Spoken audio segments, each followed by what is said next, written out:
All right, so no, hell hasn't froze over, but I did buy a new Marlin. Uh, this is a 1895 Cowboy, 4570, 26-inch octagonal barrel. And so I don't guess there's been anybody who's was more critical than me of the new Marlins. When they came out and started turning out rifles, it was a mess. But I was rooting for Marlin.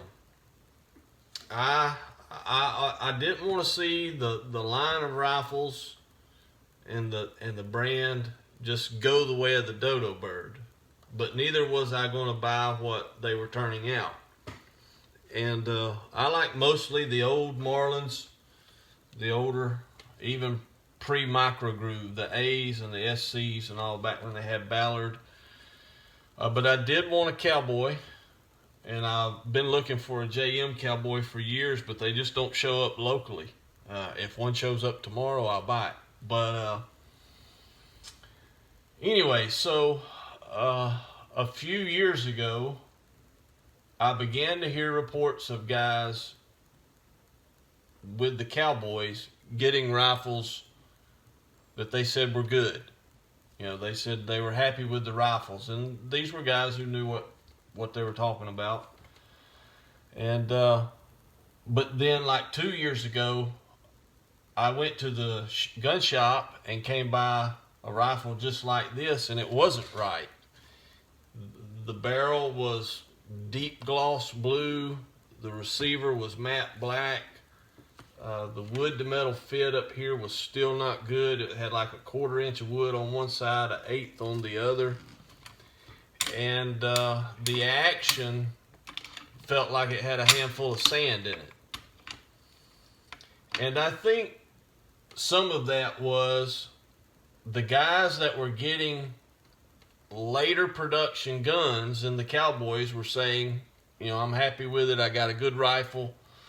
But then you may go and look at one or buy one or whatever, and it be new old stock. It be 7 or 8 years old, been sitting in the warehouse or whatever.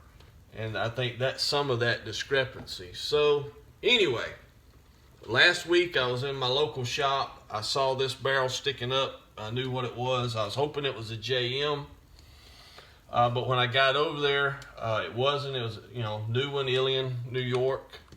But as I began to look over the rifle, I checked the date code, which is right here on the left side of the barrel, up here close to the receiver. 2 letters. First letter is your month, second letter is the year. This rifle was dates to May of this year. They had just got it in. It's stamped May of 2020. So it's the latest production run. And this is an acceptable rifle.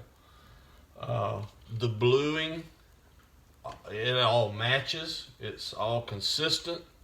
It's not quite as good as the bluing on the old ones, but it's acceptable, and it's all the same. It matches.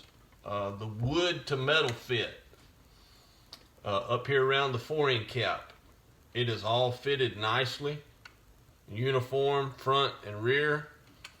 Back here around the tang is good. This side here is a little proud of the metal. You wouldn't even have had that with the older ones, but this is acceptable, and it's a long ways from what they were turning out. Took the rifle apart. The machine work inside is good. No chatter marks up here on the end of the lever. It's all smooth. The lifter here, as it comes up, is timed well. It comes up to the right height, right where it needs to be. The trigger is crisp, but it's a little heavier than my older JM guns. The lines on the octagon barrel, the corners are crisp and sharp. They're not rounded over. The barrel is timed properly. Sights are straight. and it shoots to point of aim right out of the box. And so this is an acceptable rifle. And so would I order a new one? No. I wouldn't buy one sight unseen. I wouldn't order one because I would be afraid I would get a new old stock rifle. And I'm just speaking for this one rifle. I don't know that, I don't know if this is the exception or the rule when it comes to late production guns. Though I've heard other people say they got a good rifle, and I know some guys that's got the new 1894s, the short barrel threaded. They say good rifle. And so I'm hopeful this is you know, the way they are now.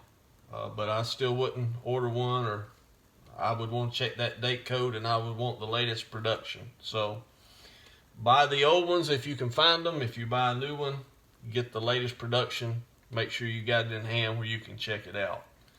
And about the time it looks like they get these Marlins right, Remington is going bankrupt. So who knows what will happen. Maybe if that happens, somebody will pick these rifles up and build them right, and even bring back the handy rifles. So that's my thoughts on it. Hope that helps, and y'all take care.